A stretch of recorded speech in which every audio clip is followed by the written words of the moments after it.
Assalamualaikum warahmatullahi wabarakatuh. Welcome back to my YouTube channel Lina Erliana.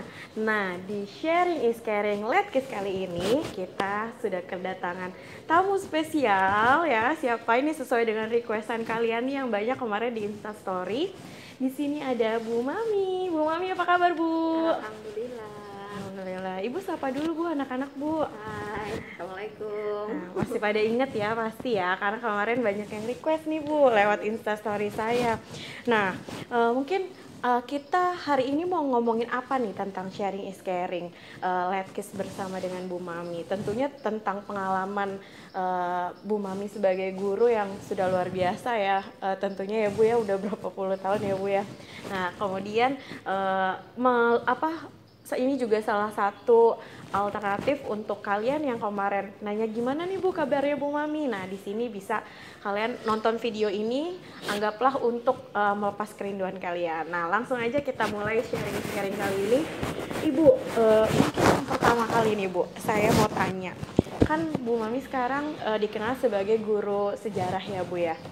Tentunya kan dulu pasti ngelewatin dulu dong Bu yang namanya proses masa-masa kuliah Bu. Itu gimana Bu, awal mulanya Ibu ngambil jurusan pendidikan sejarah gitu kan sebelum jadi guru, terus gimana masa-masa pada saat Ibu kuliah dulu, mungkin anak-anak juga pengen tahu nih Bu. Jadi dulu waktu Ibu pertama kuliah, Ibu nggak ngambil jurusan sejarah. Oh gitu. Jadi Ibu nggak ngambil jurusannya itu sosiologi, antropologi. Sosiologi, antropologi, jadi nggak sejarah ya Bu ya? Oke Bu. Terus Ibu pertama kali ngajar di SMA 4. Pertama kali ngajar di SMA 4. Di SMA 4, kemudian karena di SMA 4 itu punya sekolah filial waktu itu sebelum 2000 ya. Sebelum tahun 2000-an. Jadi Ibu dipindah untuk ngajar di 4 filial, yaitu ngajar antropologi. Antropologi di SMA 4 filial. Oh, di SMA 4 filial. Itu sekarang jadi SMA berapa, Bu? Jadi SMA 10. SMA 10 antropologi. Zaman dulu masih udah ada ya, Bu ya? Jadi dulu pelajaran yang paling seru menurut Ibu itu adalah pelajaran antropologi. Karena antropologi itu kita bisa keluar sekolah. Kalau sekarang tuh istilahnya field study ya, studi lapangan. Studi lapangan. Jadi untuk anak IPS itu memang tuh kenapa mereka masuk IPS tuh salah satu daya tariknya adalah pelajaran antropologi. Yeah. Jadi kita bisa keluar. Contohnya waktu itu Ibu pernah ke Baduy. Terus ke Kampung Naga. Jadi masuk ke dalam ya Bu ya. Kita biasa di sana sekitar 3 hari gitu. Mencari. Jadi mereka benar-benar tahu di lapangan tuh Baduy itu kayak seperti apa sih gitu. Baduy dalam seperti apa sih? Kampung Naga seperti apa sih? Seperti itu. Nah Bu, kemudian Bu, kan berarti pertama kali waktu Ibu kuliah itu ngambilnya sosiologi, antropologi. Ini gimana Bu awal mulanya? Tadi kan awalnya ngajar antropologi, mungkin pada tahun berapa Bu Ibu awal-awal ngajar tuh Bu, ngajarin antropologi? Tahun 1999 karena tahun 99 ya Bu ya, itu masih ada antropologi di SMA ya Bu ya. Nah, terus gimana Bu kok bisa jadi guru sejarah akhirnya sekarang? Oh iya, terus kan Ibu pindah ngajar ya. Karena nggak boleh satu instansi. Jadi tahun 2000 Ibu menikah. Menikah. Terus suami Ibu mutasi dari Banten. Kemudian kan nyari sekolah susah ya. Nah, untuk sementara diterima di SMA 4, tapi di SK-nya ditaruh di SMA 4 filial itu. Kan ketemu Ibu. Iya, ketemu dan nggak boleh. Nggak boleh. Jadi Ibu pindah tugas. Karena Ibu yang pangkatnya rendahan, Ibu yang pindah. Ibu yang pindah, akhirnya pindahnya ke 14. Itu tahun berapa berarti Bu pada saat 2009. 2009. Nah, di 14 pada tahun pertama Ibu ngajar di 14 itu berarti Ibu langsung ngajar sejarah Bu? Iya, Ibu tadinya Ibu nggak bisa ngajar sejarah ya tadinya. Jadi Ibu mintanya ngajar sosiologi karena terakhir itu ngajarnya sosiologi antropologi. Tapi karena di sini dulu kan masih sedikit ya kelasnya. Jadi kepala sekolah bilang nggak bisa. Karena Ibu tetap ingin di sini. ya udah guru sejarahnya nggak ada yang PNS, jadi ibu ngajar sejarah deh.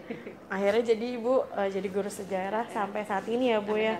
Dan saat ini adanya sosiologi ya Bu ya, antropologi nggak ada ya Bu? Nanti kurikulum baru nanti insya Allah kemungkinan akan ada lagi. Di kelas 10 ada lagi. Oke. Nah Bu, terus kalau berarti dari basicnya Ibu S1 sosiologi antropologi, S2-nya sejarah ilmu pengetahuan IPS. Ilmu pengetahuan IPS, berarti general ya Bu, semua dipelajarin. Oke. Nah, kemudian tadi tahun pertama kali Bu, Ibu ngajar itu tahun 99 itu tadi ya Bu ya? Tahun 99, kalian udah lahir belum tuh? Nah Bu, mungkin apa sih Bu yang menarik nih Bu dari pelajaran yang tadi kan berarti Ibu punya basic banyak nih ya Bu, bidang ilmunya ya lumayan lah ya. bisa saya katakan banyak ya, sosiologi, antropologi, kemudian sejarah, dan S2-nya juga Ibu kan ngambil ilmu pengetahuan sosial yang cakupannya lebih luas juga kan Bu. Nah apa sih Bu menariknya dari masing-masing bidang ilmu yang Ibu pelajarin menurut Ibu nih, mungkin bisa jadi insight buat anak-anak buat ngambil prodi nanti pas di kuliah gitu Bu. Kalau antropologi itu menariknya kita mempelajari tentang budaya, jadi kita mengetahui karakter dari budaya itu gitu. Kalau sosiologi kita mempelajari tentang masyarakat. Ya. Nah kalau sejarah sebetulnya Ibu awalnya nggak suka ya ngajar sejarah tuh. Awalnya nggak suka karena gimana ya, contoh-contohnya itu kan dia harus baku. Seperti apa Bu contoh bakunya? Dia peristiwa yang udah terjadi di sejarah kan nggak bisa diganti gitu. Jadi contohnya memang itu aja. Kayaknya monoton gitu. Tapi ternyata setelah Ibu padukan dengan antropologi dan sosiologi dia lebih menarik. Jadi Ibu ngajarinnya nanti faktanya memang seperti itu, tapi kan masyarakatnya berbeda seperti itu. Jadi Ibu padu padan aja gitu dari ilmu yang Ibu udah pernah dapat di kuliah itu, Ibu padu padan seperti itu. Jadi mix and match ya Bu ya, ilmu sosiologi, antropologi lebih ke masyarakat dan budayanya, dan sejarahnya mungkin Ibu lebih ke studi kasus ya apa namanya Bu, peristiwa pentingnya yang memang itu kan nggak bisa diganggu gugat ya Bu ya, memang itu sesuai data faktual, akurat, yang sesuai yang terjadi di masa lalu itu. Jadi menarik banget nih. Nah makanya Bu Mami ini jadi salah satu guru yang dicintai di anak-anak IPS ya Bu ya, karena mungkin dari mix and match tadi Ibu ngajarinnya sosiologi, antropologi sama sejarahnya tuh dapat banget Bu. Nah Bu, nih Bu, saya boleh nggak Bu flashback masa lalu sedikit nih Bu ya. Jadi beberapa tahun silam, for your information, bahwa Bu Mami tuh dikenal sebelum sekarang ya Bu ya, sebelum sekarang nih kan Ibu dikenalnya guru yang lembut, keibuan, baik gitu kan sekarang gitu ya Bu ya, nggak pernah marah gitu. Dan ternyata tuh dulu mungkin angkatan-angkatan tahun 2011 ke bawah ya Bu, 11, 10, 9 pasti ngerasain diajar sama Bu Mami tuh Ibu tuh lebih ke guru yang kayak strength gitu loh Bu, yang kayak galak, jutek, terus suka negangin kalau belajar sejarah gitu. Nah gimana Bu respon Ibu tuh, tanggapan Ibu dengan perubahan Ibu yang dulu sekarang dianggapnya sekarang kan udah lebih smiling gitu kan kayak kalau dulu lebih kayak strength banget gitu Bu. Kenapa Bu bisa berubah gitu? Kan seiring waktu ya, kaget aja gitu di 14 itu iklimnya berbeda dengan sekolah lama. Nah sebagai orang baru tuh kan punya ciri khas gitu. Ciri khasnya mungkin untuk diingat ya mesti jadi guru sempat itu seperti apa sih gitu. Salah satunya maksudnya kan sejarah itu kurang diminati, tapi kalau gurunya itu pandai memberikan penjelasan gitu, Ibu berharap jadi guru sejarah yang berbeda dari guru-guru yang lain seperti itu, supaya diterima gitu loh. Supaya bisa diterima pada saat memberikan materi ya Bu ya. Jadi gampang diingat juga gitu. Nah Bu, ngomong-ngomong tadi Bu menyinggung sedikit bahwa tidak sedikit orang yang berpikir sejarah tuh pelajaran yang membosankan gitu. Lalu gimana nih Bu strategi Ibu? Dan ini mungkin masih banyak siswa yang berpikir seperti itu dan bahkan merasakan seperti itu. Gimana strategi Ibu untuk bisa mengajak siswa Bu ketika belajar sama Ibu tuh kayak ngerasa, kan sejarah kan ngomongin masa lalu ya Bu, kalau anak zaman sekarang bilang gitu. tapi bisa masuk ke atmosfer sejarah yang kita ngomongin masa lalu tapi tetap kayak ngerasa kekinian gitu Bu, kayak anak masa kini. Gimana Bu strateginya Bu? Nah itu strateginya itu ibu mengembangkan ilmu antropologi dan sosiologi, karena sejarah itu kalau cuma menerangkan data itu kering gitu loh. Jadi kita nggak tahu masyarakatnya, oh kenapa terjadi peristiwa ini, kita gali masyarakat itu seperti apa pada saat itu. Nah itu perlu ilmu bantu. Jadi sejarah itu atau ilmu sosial itu memerlukan ilmu bantu. Nah ilmu bantunya salah satu adalah antropologi, sosiologi, geografi seperti itu. Jadi istilahnya nanti jadi nggak bosan gitu anak itu. Maka ada yang angkatan berapa lah ibu lupa itu ya, dia bilang saya tuh masuk jurusan sejarah tuh karena ibu udah racunin sejarah saya gitu. Jadi istilahnya kok ibu tuh apa ya, pokoknya saya tuh seneng banget gitu, saya nggak pernah dapetin guru sejarah model ibu, jadi makanya dia tuh ngambil jurusan sejarah. Jadi gitu. Terinspirasi akhirnya ngambil prodi sejarah juga, karena ngeliat figur ibu yang menyenangkan sebagai guru sejarah gitu ya Bu ya. Bukan orangnya ya, tapi bagaimana dia bisa menerangkan peristiwa-peristiwanya itu. Jadi anak-anak itu langsung oh iya ya kayak gini, jadi diterima gitu. Iya, jadi menyenangkan dalam artian pemberian materinya Bu, gitu. Jadi lebih anak mungkin bisa lebih dapat nangkep gitu. Yang biasanya monoton ya Bu, ini hari ini apa tanggal ini adalah peristiwa ini, kan itu agak membosankan ya Bu. Tapi mungkin strategi Ibu adalah memberikan materi dengan cara yang berbeda, dengan studi kasus mungkin dengan yang ilmu-ilmu sosiologi antropologinya dimasukkan gitu ya Bu ya. Jadi apa istilahnya tuh ibu banyak membuat perubahan-perubahan dalam pelajaran sejarah, tetapi tidak melupakan kalau sejarah itu memang tidak bisa diganti datanya gitu. Tetapi ibu padu-padakan biar anak tuh nggak jemu seperti apa, terutama kajian internasional, karena ibu kan ngajar sejarah peminatan ya.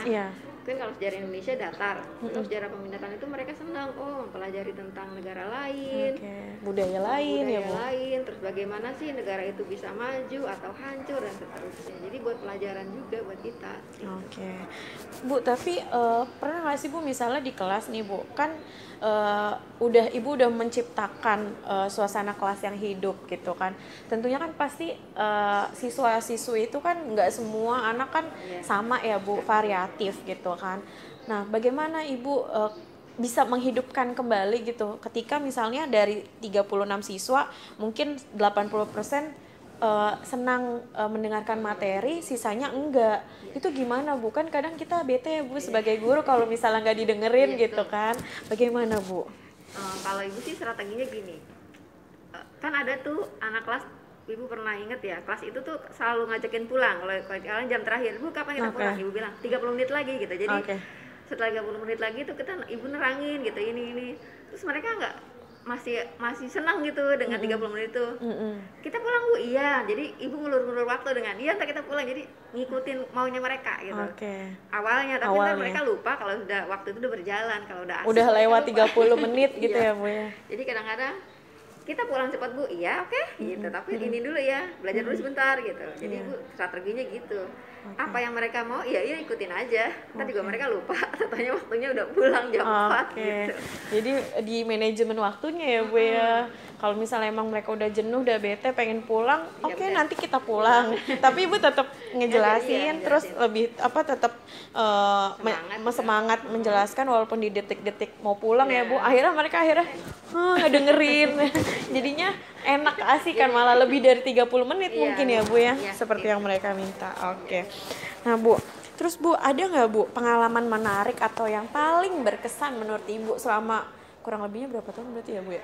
17, sekarang berapa sih Bu? 20. Kalau dari pertama ngajar tuh lebih dari 23 tahun. Lebih dari 23 tahun Ibu mengajar nih, mungkin ada pengalaman menarik atau yang paling berkesan yang menurut Ibu sampai sekarang tuh Ibu susah ngelupainnya. Apa Bu? Ada seorang murid gitu ya, ibu mungkin udah lupa ya, tapi dia masih kenal sama ibu. Kemudian dia berhenti, jadi ibu ada di suatu tempat gitu ya, tiba-tiba dia ngejar cuman dia pengen salam gitu. Cuma pengen salim doang, pengen Bu? salim, jadi saya, kamu siapa gitu. Saya muridnya Ibu. Biasanya kan kalau Ibu kalau di 14 dipanggilnya Bu Mami. Tapi kalau di sekolah ini panggilnya Bu Ratna. Oh, beda ya, Bu ya. Nah, anak itu manggilnya siapa, Bu? Bu Ratna atau Bu Mami? Bu Ratna. Bu Ratna. Jadi bukan dari 14. Gitu. Itu saking hafalnya, ingatnya sama gurunya ya, Bu ya. Kita aja udah karena banyaknya murid ya. Iya, wajar, Bu. Wajar. Juga murid-murid kalau di 14 itu murid juga kalau udah di luar juga baik sih gitu, suka nyapa dan seterusnya. Oke, jadi pengalaman menariknya mungkin yang kadang kita nggak bisa lupa tuh, kita punya banyak murid ya, Bu ya, tapi ketika udah berapa tahun kemudian kok murid itu bisa masih ingat sama kita, itu diingat sebagai gurunya aja itu udah suatu luar biasa ya, Bu ya, kepuasan. Oh, ternyata nih anak menghargai kita dulu gitu. Pernah ada andil dalam proses pembelajaran mereka gitu ya, Bu ya. Mungkin bahagianya. Nah, Bu, kemudian pokoknya suka duka. Pasti kan selama kurang lebih dari 23 tahun Ibu mengajar, pasti ada suka dan dukanya yang Ibu lewatin, kendala, kesulitan, bahagia, pasti nano-nano ya, Bu ya. Mungkin ada nggak, Bu, suka duka yang mau Ibu sampaikan?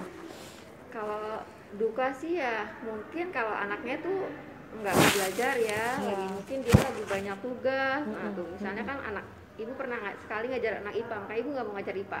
Karena mungkin tugasnya dia banyak, terutama matematika tuh. Ingat ya, tugas kalian matematika banyak, jadi pas Ibu masuk mereka masih ngerjain matematika. Jadi oh gitu ya, gitu. Jadi paling Ibu bilang gitu. Jadi Ibu keluar aja nih ya, kayak gitu. Jadi istilahnya tuh bukan maksud mereka untuk tidak mau belajar, cuma karena mereka takut mungkin ya ininya belum selesai, jadi seperti itu. Tapi lebih banyak sukanya sih gitu ya, karena mereka kadang-kadang udah selesai nih, mereka masih ngejar-ngejar Ibu minta diterangin lagi tuh materinya apa gitu. Jadi itu terutama untuk anak IPS mungkin sekitar 3 atau 4 tahun yang lalu ya. Itu emang anak-anak luar biasa gitu ya, yang excited banget buat belajar ya, Bu ya. Belajar. Jadi Ibu keluar juga masih dikejar, Ibu yang ini apa, ini apa gitu seperti itu. Jadi sukanya lebih banyak daripada dukanya sih. Jadi dukanya masih sedikit ketika kita ketemu anak udah senang. Iya, kalau senang ya, Bu, ketemu anak. Terus mungkin dukanya ketika kita dinomorduakan, dinomor sekiankan gitu. Seperti kalian nggak mau diduakan, guru juga kita nggak mau. Udah masuk jam pelajaran kita ya, Bu ya. Terus tiba-tiba saya lagi ngerjain mata pelajaran lain nih gitu. Padahal kan kalian harusnya punya skala prioritas gitu. Betul ya, Bu ya? Nah, Bu, kemudian nih, Bu, menarik banget nih, terakhir mungkin, Bu. Ada nggak, Bu, pesan yang pengen banget Ibu sampaikan buat anak-anak nih, Bu? Apalagi mungkin khususnya nanti buat anak kelas 12 nih, yang kelas 11 naik kelas 12. Nah, kalau misalnya mereka buat mencari, sekarang kan lagi self identity ya, Bu ya, lagi cari identitas diri, jati diri. Mereka lagi mencari masa depan mereka gitu, Bu. Apa, Bu, pesan yang ingin Ibu sampaikan kepada mereka? Cari teman yang baik ya, karena teman yang baik itu bisa membawa atmosfer yang baik gitu ya. Bukan berarti ada teman yang tidak baik, itu tanda kutip aja, tergantung diri kita untuk memfilternya. Kemudian bergaul seluas-luasnya, buka cakrawala seluas-luasnya gitu loh. Kemudian jangan a priori terhadap sesuatu gitu, jangan a priori terhadap sesuatu. Pokoknya cari deh yang bermanfaat, kurangin yang tidak produktif seperti itu. Jadi harus filter yang produktif, tidak produktif, yang berguna dan tidak berguna ya, Bu ya. Dan selektif buat memilih teman itu juga penting banget, karena teman itu cerminan diri kita dan mereka yang akan ngebawa kita nih, baik buruknya kadang kita tergantung teman ya, Bu ya. Gitu. Kayak ada anak baik terus tiba-tiba bertemannya salah gitu kan, akhirnya salah juga kayak gitu. Wah, menarik banget nih, Bu. Berarti ternyata saya baru tahu nih, Bu, Ibu belajarnya sosiologi, antropologi, ilmu pengetahuan sosial, nggak cuma sejarah doang. Dan ternyata yang menarik dari Bu Mami tadi, sebagai guru sejarah gitu kan, yang terkesannya monoton dan membosankan, tapi beliau bisa menyampaikan materi dengan semenarik mungkin dan tidak membosankan bagi siswa. Nah, kalau gitu mungkin untuk sharing kali ini, Bu, terima kasih banyak, Bu, atas kehadirannya. Semoga apa yang tadi disampaikan sama Bu Mami, pesan-pesannya bisa masuk ke kalian dan bisa diterapkan. Sharingnya kita sudahi dulu. Jangan lupa like, Bu, like, comment, and subscribe. Next video. Assalamualaikum.